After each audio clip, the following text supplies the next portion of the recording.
All right, so we're doing Saratoga today. We're doing races 7 and 9, and we have two graded stakes races. The Lake Placid is grade 2. That's the first race. And then coming up in a few minutes will be the Alabama, the grade 1 race at Saratoga. We start with race number 7. This is a Trainer Hall of Fame collection. You have 4 brown horses, 2 Pletchers, a Cox, and a Walsh. I don't think I've ever seen a race like this before with all these trainers as good as this. Basically, every turf race at Saratoga. Exactly. The morning line favorite is the 7 Surge Capacity, a 3-1 shot, 2 for 2. At this distance, first race ran a 14, then won a grade 3 running a 13 at Saratoga. But the 4, John, tax implications is 5-1 and has an excellent, matter of fact, an even better sheet line, 17, 14, 13, and 12. And also you're getting nearly double the price.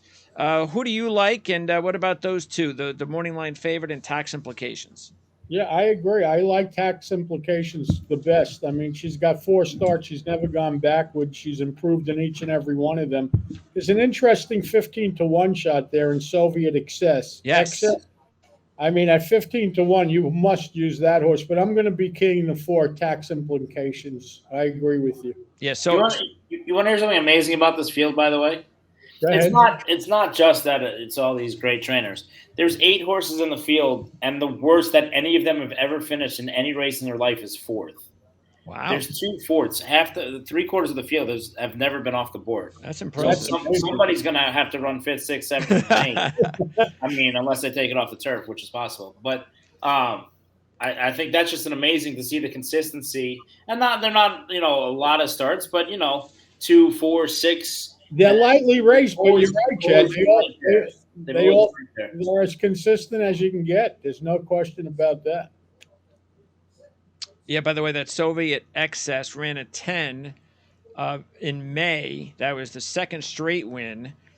Bounced to a 14 last time out, but still not many horses have a 10 in this field, and you're getting 15-1 with Soviet Excess.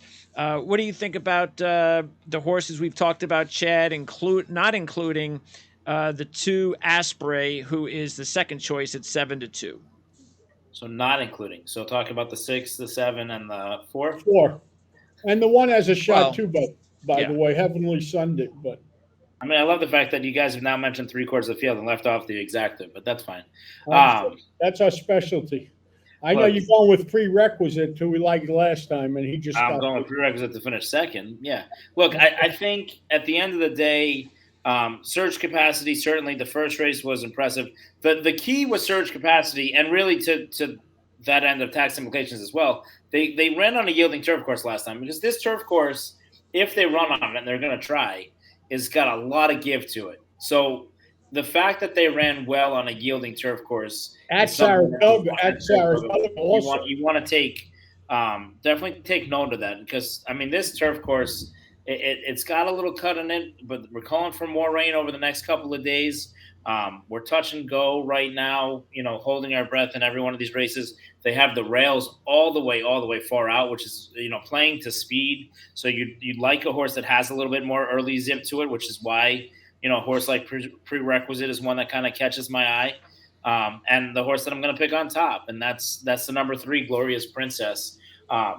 She comes in with probably the most to prove, right? She's the one horse in the field that hasn't run in stake races yet. She's probably a little slow compared to the rest of the field. But Louis Size has been aboard for all 3 starts. 2 of them were pretty convincing wins.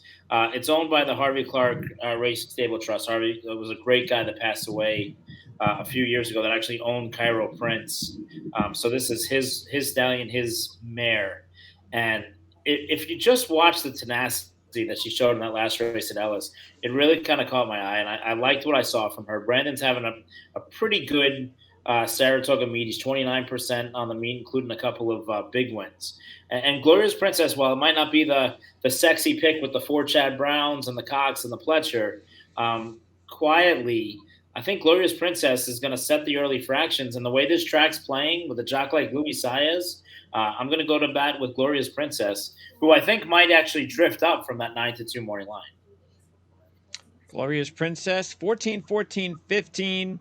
Prerequisite, 20, 14, 13, and 15 on the sheets. What about the 2 Asprey, 7 to 2 shot?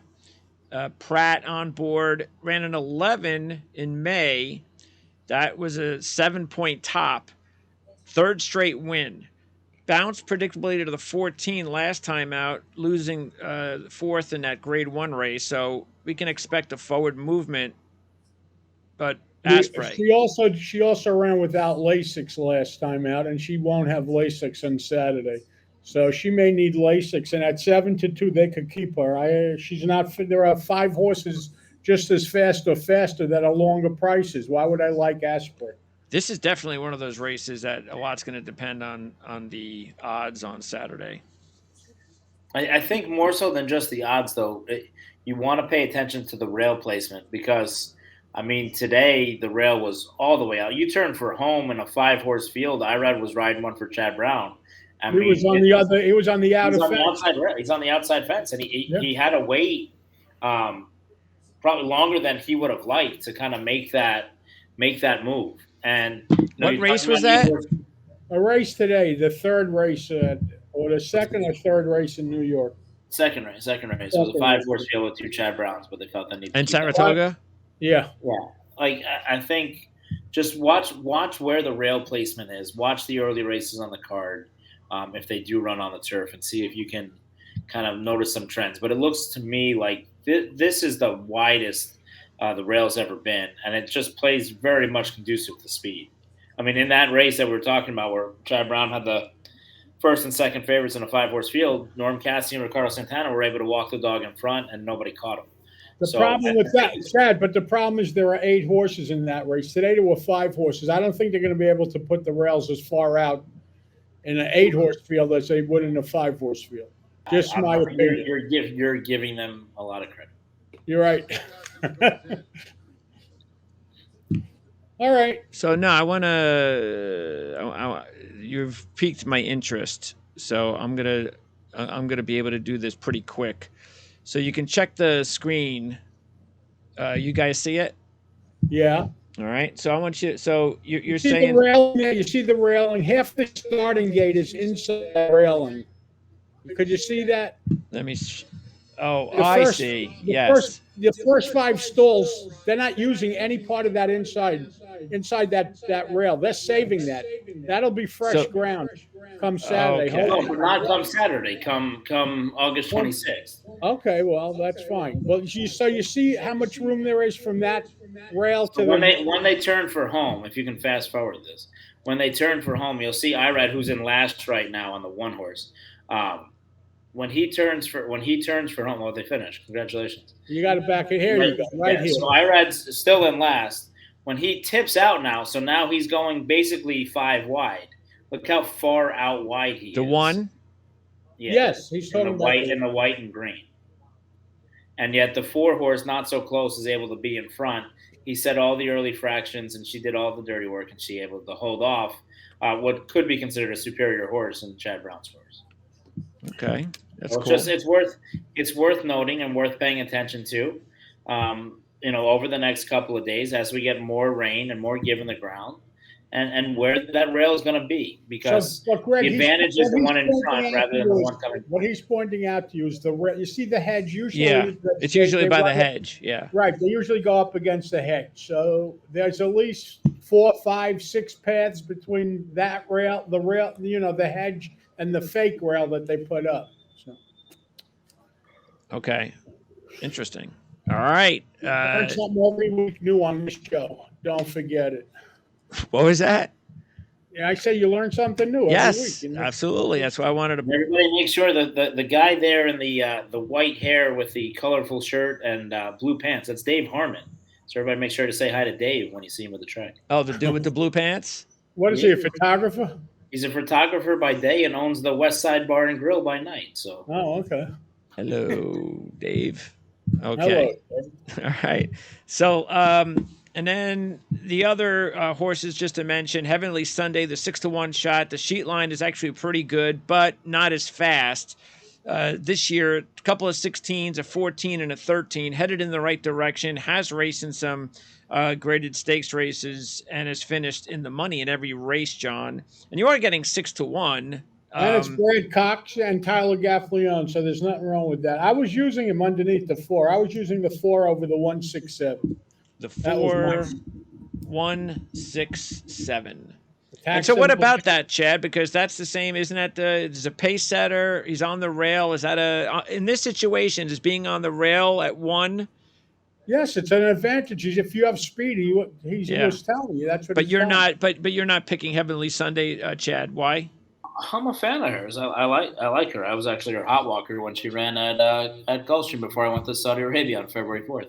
Oh. And just the way that the race is, she's fast, but she's not like this lightning quick fast. And I think that Gloria's, like, yes and no. So is it a good thing when you're on the rail and you have speed? Yes, especially when you're quickest to the first turn. But she's also going to take all the pressure from the other speed horses in the 3 Glorious Princess and the 8 Prerequisite. And you know that Chad Brown's going to come with a plan because he has half the field.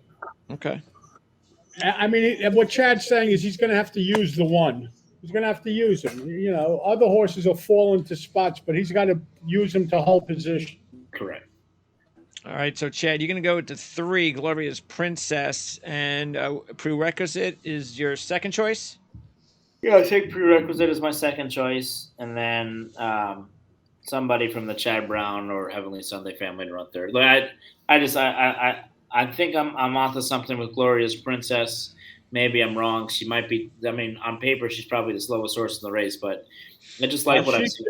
She's one of the slow ones, but she's lightly raced. Not as slow as Juniper's Marshmallow. No, well, she also ran as a 2-year-old, so she's supposed to move forward as a 3-year-old Juniper Marshmallow. Correct. Okay, so Chad 3 over 8, John 4 over 1, 6, 7, and I'll do 4 over 6. Let's now talk about the big one, the Alabama Stakes, 1.25 miles. Used to go off about 5:45 on Saturday. The 2 Wet Paint is the 2-1 morning line favorite, coming off a Grade 1 win. That was at Saratoga in late July. But the 3 Julia Shining, the 5-1 shot, and the 8 Randomized have each scored single-digit sheet numbers, John, and you can get them at twice the price. So what about Wet Paint and those 2 horses I mentioned? Well, there's a little difference between Randomized and Julia Shining. Randomized is coming back with no time off. She ran on July 14th. It is now August 19th, so I guess that's 5 weeks. And that's a big race out of nowhere. I don't know where that 7 came from, but it was at Saratoga. But that being said, I would play that horse to bounce. Julia Shining, I hope that Pletcher will have her ready to go 1.25 miles off the bench. She hasn't been seen since April, but it's Saratoga. He points for these races. It's a big race, $600,000 Grade 1, so I'm sure he has her ready. I like the 3 if you really get 5-1. Talk to me for a second about Randomized and the fact that she's running out of the Wilton chute. Now, this is a new configuration. It started last year. With all the rain we've gotten, I've run a lot more out of them this year. But is it tough to assign a sheet number on a new surface, new track, or the sheets are the sheets based on the formula? You know what I mean? No, I know. Usually you want to run. Usually there's not a lot of races to compare. There's not enough history, is what you're teaching me. But they did run it last year, so they have somewhat of a history. I guess it was harder for them to do it last year. But they do it. It all feeds into their formula. I don't know. It just looks like a big race to me. The 7, last time out there, Randomized won. A mile is really like 1.5 turns. Would you call it 1.5 turns at Saratoga, Chad? Sort of. Huh? Sort of, yeah. Yeah, I don't know how to do. Where the 16 at Belmont, even though that was a distance race, that's also 1 turn. The Aqueduct 10 was 1 turn. It just looks like she's a bounce candidate to me. But listen, you're getting 9-2. Julia's Shining, though. It's just she's good, but is she going to be ready from April? I don't know. Have you seen her train, Chad? I haven't, but this is a horse that I mean, this is a race that Top Pleasure's won a lot. He's dominated this race. Normally, he runs them in the CCA Oaks before. This is a big ass. Then the thing with Julia Shining, look, this is Malathat's baby sister, right? So we know that she can go a distance to ground. Malathat won this race a few years ago herself.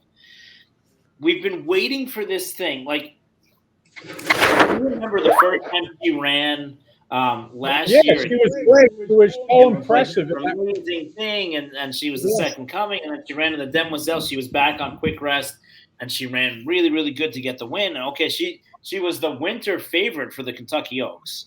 She came back at Tampa, a track that's a little quirky, but Todd's had a lot of success with, and disappointed, and went into the Ashland and really had no excuse. I mean, just looked really, really green. But you want to know something, Chad? The numbers, she's never gone backwards. She ran 16:15. The 12 was at Tampa, and last time out, she ran a 9 that day at Keelan. I know it didn't look good on paper. I mean, visually, but the number was there. It was a 9. So. No, I think she's a much used. I mean, I just and here's the thing, right? Like, the way Wet Paint runs, you want to play against her. She's not a sexy favorite because she looks hopelessly beaten in every one of her races. First of all, but the thing is, if you go back and you watch the last race in a 5-horse field, when you're a dead closer, she's not supposed to win that race. And while Sacred Wish did battle back and everything else, this is a different style of race. It's a different kind of race. I think her having that recency form, running after the Oaks and both the Monomai Girl and the CC Oaks is kind of setting up for this effort. I think she can see out the distance. She worked last week with a nice horse named Slip Mahoney that Greg doesn't like. And ultimately, I think that Wet Paint's the horse to beat, even though she's the favorite. And others will take shots and try and beat her. I'm going to land on Wet Paint with Julia Shining in second. And just think that the fact that she's been running consistently and the way that she was able to overcome a really, really slow pace early on. I mean, they walked early on. We did this race. I think we had Sacred Wish. That was a miserable beat. Now I'm having a flashback. My concern with Sacred Wish is I'm not sure that she really wants to go 1.25 miles. No. Between Sacred Wish and Wet Paint, I think that Wet Paint relishes the 1.25 miles, and the paint might dry by the time Sacred Wishes get to the wire. So you, John, did you say who you liked first? I like the 3, Julia Shining. I'm going 3 with 1, 2. 3 with 1, 2, Sacred Wish and Wet Paint. And underneath Julia Shining, yeah. And a few of these others, I guess, if you take a look, odds-wise, Gambling Girl's an 8-1 shot, an Irad Ortiz Jr. Pletcher combination. Things look pretty good. That was the key to our Kentucky Oaks exacta and trifecta score that we gave out. Oh, all right. Well, then this isn't that's interesting because this horse actually the last race didn't fare too well, but the sheets were looking good. 20, 17, 12, and 12, and then that 16 last time out. Has gotten in the way. Yeah. But that was at Saratoga, unfortunately. That's the same race. That horse ran 3rd to Wet Paint and to Sacred Wish. They were all out of the same race. I mean, is there any way that you can excuse the last race for Gambling Girl? It was her first race since the Kentucky Oaks. It was the first race since the Kentucky Oaks, and in a 5-horse field where, again, she's pace dependent because she likes to come from behind. Okay. And this was kind of the Alabama was their end goal with this filly. So, I mean, there's a lot of excuses to be made. I just ultimately think that Julia Shining and Wet Paint are just better horses than her. Okay. And I think ultimately, if I'm going to use another horse underneath, I'm going to land on the number 9 Taxed. And that's just one of those things. Look, she won the Black Eyed Susan 2 starts back. She was second behind Defining Purpose last time. She ran, second behind Wet Paint a few times. I just have a feeling that she's going to close as well, just not as quickly as Wet Paint. So I'll go with Wet Paint on top of Julia Shining and Taxed in my play. Yeah, because Taxed 18, 14, 11. So heading in the right direction. Then to 13 last time out. Not bad. Came in second. 13 is not terrible. and you are getting 8-1. John, you said you're going 3-1-2, 3 with 1 and 3 over 1 and 2. Correct. Sir. and Chad, you say 2 over 3-9. Yep. I'm going to go 3 over 7-9. And I think that's it. Nothing else here. Next week is the Travers. Whoa. Oh, yes. And then, and that means it's a bonus race because there are 5 grade 1s at Saratoga next week. We'll see. The bonus race will be if any of them draw more than 5. Why? The Travers will have more than 5, won't they? Travers looks like 7. The Allen Jerkins looks like 5 right now. Oh, come on. Ballerina looks like 5. What in the world? We'll see what happens. Yeah. This is Saratoga. Jeez Louise. And in 2 weeks, you have Let's get past next week first. you have 2 grade 1s, Jockey Club at Saratoga and Pacific Classic at Del Mar. So I'll have a winner. I'll be well represented in that race. why is that? We'll talk about it next week. Okay. Okay. Next week. So make sure you check back, everybody. All right, Thanks, guys. Thank you. Good night. Thank you, guys. Stay safe. Be well. Chad, I'll talk to you in the morning. Greg, be well. Thank you.